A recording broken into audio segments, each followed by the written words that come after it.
lounaat on nautittu ja kahvit on juotu ja nyt ollaan käännytty vähän niin kuin tässä messupäivässä tälleen, voiko sanoa, että ehtoon puolelle. Mitkä on tunnelmat päivästä?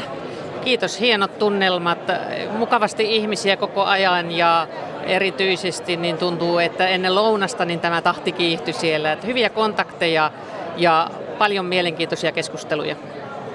Lea, sä oot täällä Kiillon puolesta puhujana. Kerro vähän, mitä kaikkia tuotteita teiltä löytyy?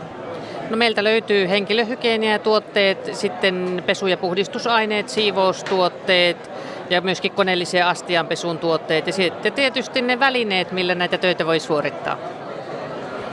Ja varmasti kaikkein eniten mielenkiintoa näillä messuilla on saanut teidän uutuus, tämmöinen Kilto Dose tuote tai tuoteperhe, voiko sitä sillä nimellä kutsua.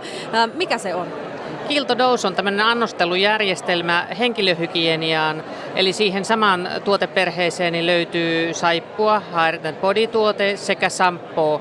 Ja kaikki nämä tuotteet on joutsenmerkitettyjä tuotteita, Suomessa valmistettuja ja sen lisäksi siihen löytyy Erisan tuoteperheestä tuotteet, mitkä on myöskin yhteistyössä Allergia- ja Astmaliiton kanssa tehtyjä tuotteita.